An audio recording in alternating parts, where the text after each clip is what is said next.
Hello, it was yesterday on March 24th, 2025 that I finished Bookshops and Bonedust by Travis Baldry.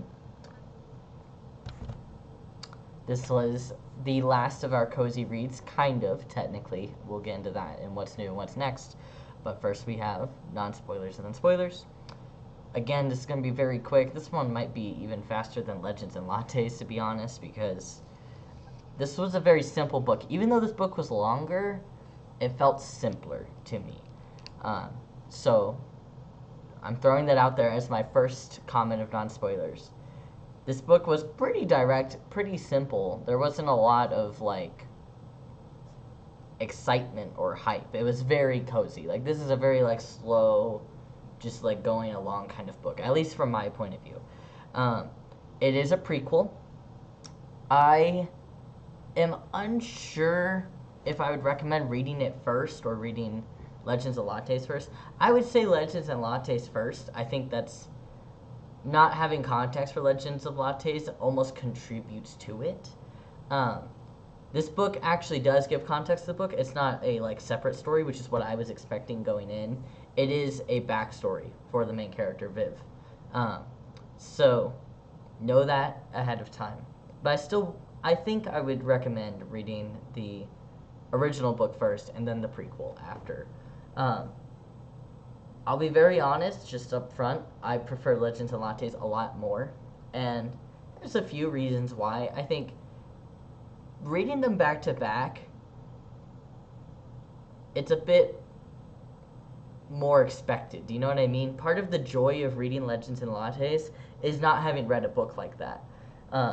But by the time you reach the second book, you read Legends and Lattes, so you have very high expectations / low energy expectations, You're not expecting a lot from the book.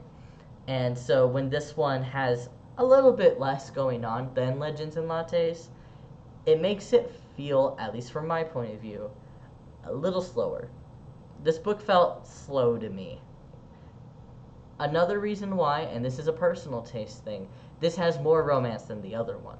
It's still not super heavy. I'll just flat out say that, but it definitely has a romance plot, and there's a few moments dedicated to it, and I just wasn't that interested in the romance plot. That's just a me thing. So those are some of my initial thoughts. This book was a little slower for me. I still loved it, don't get me wrong. This is still a great break read, and I still love a lot of the lore and many of the characters. There's a lot I adore about it. I just want to say that I don't adore it as much as I did Legends and Lattes. I did love some of the characters, particularly the new characters. I loved Satchel. If you know, you know. I loved him. He was my favorite, actually, of all of them, including Viv. Satchel was my favorite. I thought... Oh my god, what's her name? Galena and Maylee were okay. They're not my favorite. I did love Fern and Pot Roast. Obviously, of course I love Pot Roast. Are you kidding me? Of course I love Pot Roast. So, those are a lot of the main characters there. I forgot the name of the guy helping Viv. But he was kind of nice. He wasn't a Cal, though. I miss Cal. I think I miss a lot of the characters in Legends and Lattes in particular. And so a lot of the characters in this book were a little less satisfying to me, except Satchel. Satchel felt like he could belong in Legends and Lattes, so maybe that's why I liked him so much. I also just liked him. I mean, he's just great. But really, that's kind of what I'm feeling. Also, I liked Galena in Legends and Lattes. I did not like her as much in this book. And, again, they just met. That's the other thing too. Maybe it's because the characters are meeting for the first time in this book, which happens in Legends and Lattes too, but at a different rate and speed. And there's a lot more time passing than in this book.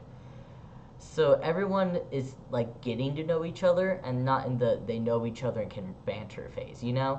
Maybe that's a part of it too. I don't know. There's a lot of factors. It's a good book. I just started rambling. All I was trying to say was that I like Satchel. That was all I was trying to get at. Um, I do like the themes. The name of the book is Bookshops and Bonedust, and I like the themes on the books. Um, I just I like bookshops, and I like having people talk about books. One of the little subtle things I love about Mistborn is Ellen loving books. There's a character that reads books and talks about books, and complains to all the other characters who are like, "What the hell are books?" Um, and he has some great quotes about reading and how important reading is. And I love seeing that in books. It's a little bit breaking the fourth wall in a way, like subtlety, but I love it. I like seeing different people's opinions on what books are and what you get from them. And Fern, the bookshop owner in this book, had some good perspective, and I liked how she felt about books and how she was processing how she felt about books throughout the book. I felt that was a very nice, beautiful round arc, so I was a big fan of that. Still non spoilers. I am paying attention. I'm not gonna forget. Um, the epilogue is cheeky. I'm just gonna say that I was not expecting the epilogue. The epilogue did bring the book together for me quite a bit. By the time I hit the epilogue, I was like, oh man, it's already over. I'm like, okay, man. But the epilogue like put the book into perspective and raised it higher, in my opinion. I think don't stop until the very end. Go all the way. Um, don't have any doubts. Let's see. Anything else for non-spoilers? The prose was pretty similar. I will say if you do the audiobook, you have to keep in mind that because there are books in the book, you have to really pay attention to when a character's reading a book versus it's the character's point of view, or when a character's dreaming versus it's the character's point of view. It's a little hard in audio to know what is happening because they'll randomly be describing like something completely different somewhere else, and you're like, where are they? What's happening? And you realize it's either a dream or it's a book, or the characters just went off and did something without telling you that they're going to. So it's a little harder to keep track if you don't have the physical book. My store didn't have the book, so that's why I did the audiobook. But little warning there. Anything else? Prose. No explanations of magic. There wasn't too much world building in this book. I mean, like, there's a little bit of world building on, like, about the plot, if you know what I mean, the plot of this book, and a little bit about the city, but really not a lot. It's very character focused. It's very character focused, and the romance line, and the bookshop. Those are kind of more so the focuses of this book. It's really about Viv's background and how she came to be the person she is. So, and I think that's honestly a little bit more important, but there could always be some more world, Just saying. I think that is it for non-spoilers. I can't not think of anything else to talk about other than no, I'll say the spoilers. If you don't want spoilers, please leave now. I'm just gonna rant about two things, I think. Well, you still can. I have apple juice this video. I made some for my Lord of the Rings binge. So, for spoilers, the thing I was gonna say is that the author and the person who lives with the author, I 100% ship it. I know maybe it never happened, but I'm with Team Viv. I think that is a thing. And I really liked that dynamic. I really liked him. I can't remember his name. But the guy who lived with the author, I loved him too. He was one of my other favorite characters. But we saw him so briefly that I feel I can't say that. But he's one of the ones I enjoyed the most. His like attitude, his humor, how he talked to Viv, and how he had like perspective, but also I loved him. He was very enjoyable for me. So all the scenes with him were my favorites towards the end. That's where I really picked up the pace. I actually found us putting this book down quite a few times, which I wasn't expecting, but I think I just wasn't. I think I've read too many break books is the reality. Um, oops. So I was like, okay, this is going a little bit slow for me, who's used to Sanderson paced. I know. Um, so things were going a bit slower for me, but then they met the author and things picked back up. So I loved that character. How Viv got black blood. That was not what I was expecting, but very interesting. The solution, I did not see it coming. I wasn't really thinking too hard about it either, but I didn't realize that that's what Viv was gonna do. The fact that Satchel just like whoop, into the book, clever. And then apparently it's like really hard to shut the book. Some of the characterization there was very interesting, though I still don't understand the motives. I don't understand why she did the necromancer. I don't know why the necromancer did any of what she did. I think it's kind of just a mystery, but it's definitely interesting. I don't know, like where she was at, how the other people didn't run into her. Like there's a lot of like side parts of the story that never really came through. I also don't remember. I think that's a me problem, so I'm not going to mention that. There's another thing I don't remember, and I think it's something that I missed, not something the author missed. I think I'm benefit of the doubt. But there's a few things that I was confused here or there.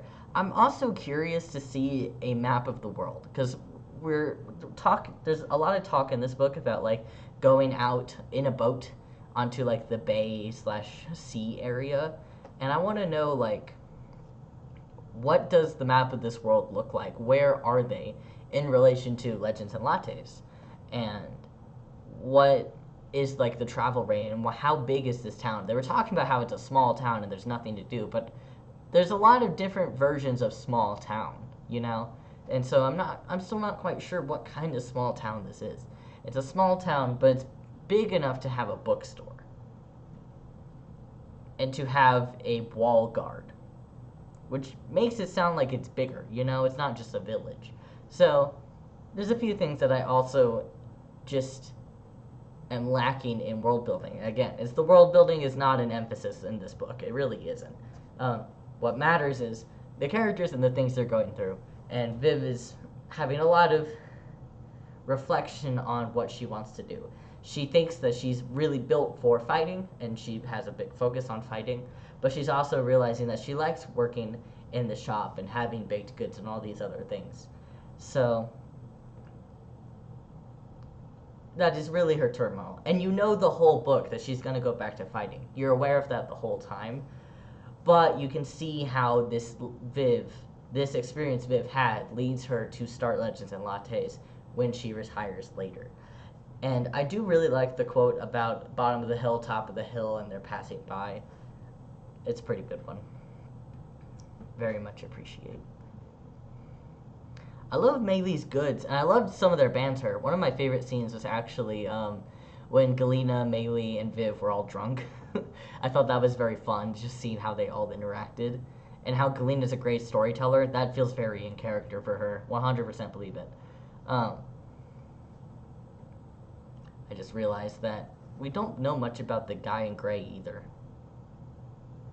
We really never figured out anything about that guy.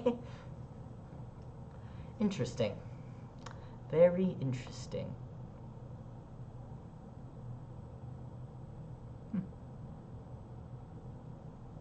Maybe there'll be more. I don't actually know if the book that comes out this fall is also Viv or if it's a different character. I am unsure. We will see when it comes out, I guess. We will definitely be reading it around then. Alright. So, I believe that's all I have for spoilers. So we'll get into what's new and what's next. Which, oh my god. I think I bit off more than I can chew, I'll be very honest. But I'm trying my best. So, in the order I think it's gonna go. I started Lost Metal today. I am still in the prologue. Don't get me wrong, I'm still in the prologue. But I started Lost Metal by Brandon Sanderson. This is the last book of Mistborn Era 2. I'll be honest, part of why I stopped mid-prologue is because I'm a little stressed. I really am. I know, I just reread the book, so I'm caught up. Like, I remember everything. I'm still stressed because I already finished Stormlight, you know, a few months ago. A month ago? A few months ago, actually. 2 months ago. I finished Stormlight a while back. And there was a cliffhanger. And now I'm worried that this book's gonna do the same. I'm worried that there's gonna be another cliffhanger at the end of Mistborn Era 2. I haven't heard of it, so I guess not. People weren't ranting about it. But I know that there's gonna be a Mistborn Era 3, you know? So I don't know how much of this is gonna lead into Era 3 or not. And the last book, Bands of Morning, now that I've reread it, there really was a lot that happened in that book that has a lot of repercussions that I'm sure are in this book. So I'm a little stressed. I'll be very honest. I'm a little, maybe stressed is too powerful a word, and I think anxious is too powerful too, but I'm a little like, my hair's sticking up. A little scared. But I'm starting it because I can't do any more break books. I'm done with break books, no more for a while. We're good. None of that. I need to start picking up the pace again. I want to finish Lost Metal first because I was going to start Trader's Blade, but this is 4 books. This is 1 book. So I figured we do the 1 book first and then commit to the 4 books. Also because I didn't like the audiobook narrator for this one. And I'm not feeling like reading the physical book right now. I like having like cozy snacks and like candles and everything, and I don't have any of that right now. So we're going with audiobooks. So plan is Lost Metal, Trader's Blade. Oh, that's the wrong book. I don't have it. Night Shadow, which is up there. That's the second book of this series, Great Coats. I also have to read a sci-fi book for my homework, which is interesting. But I had a class assign me a homework to read a sci-fi book that's related to human spaceflight. Now, I'm torn. There are a few options here. Okay, the first one, The Expanse. I could reread The Expanse, or I could read an Expanse short story, which I haven't read. It's up in the air. I'm thinking about it. I think Christopher Racchio's series has human spaceflight, I think. So that might be interesting. But I also thought about reading a like very classic or like very big sci-fi book that I haven't read yet. And the 2 I'm considering are Dune. I don't know if they do human spaceflight in Dune. I think they are just on a planet. But maybe I'm wrong. And, more importantly, Hail Mary. I haven't read Hail Mary yet. I have read The Martian.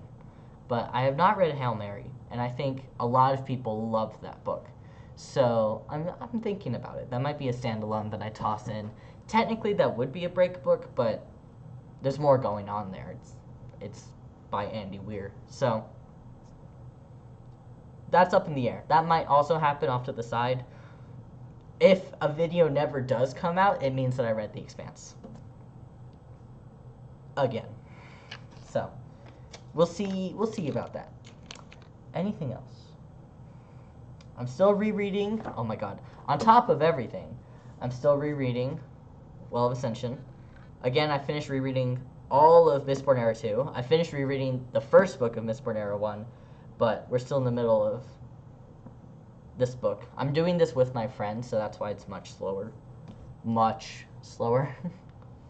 And as for Frugal Wizard, I am unsure when I'll get to this. I think I'm going to wait until I'm in the mood to read this, My guess, my best guess, is that when I graduate is when I want to read this. Um, I think when I graduate, I'm gonna want some very chill things for a while. So I think that's when maybe I'll finish the other three secret novels. That's my theory. I can't predict future me that well right now because there's a lot of things that's gonna happen in the next month. It's gonna be a big month and 2 weeks, so be warned. But maybe this one. I'm gonna guess there's not spaceflight in this book, but if there is, let me know. And I'll jokingly read this for my homework. I think that would be funny. I think that's all I've got.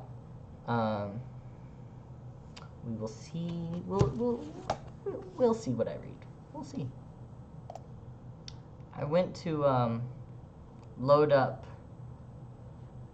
a Becky Chambers book on my device, and I forgot that my Kindle is broken, which is very strange. I should probably contact someone about it. It's a very, very weird error. The time is just wrong. So the internet I have here, not to rant, we'll try to be very quick here. The internet I have here at my apartment, you have to have the correct time and date in order to sign into the internet. And my device, even though it's set to the right time zone and country and time, it's just wrong. I don't know why. It's off by like a full year. And there should be no reason why. Like, there's no setting to change the date manually. There's only settings to set the time zone, and it says it'll automatically update with the time zone. And I think it's because it doesn't have internet, but I can't give it internet because I can't connect to the internet until I have the correct time. So it won't let me download any of my ebooks. But I have a small way to the long way to a small angry planet by Becky Chambers. This is very hard to get the angle. That's why I wanted to load it up. I could also read that for human spaceflight, possibly. Also, I do have a Blake Crouch book. I forgot about that. I have not read any of these books that I have on my ebook, which is something like 30 plus books. Like 35 books on here that I haven't read. So we're getting there. Eventually. Now that's all I have. I hope you all have a good one, and I'll see you all whenever I finish my next book. Bye-bye.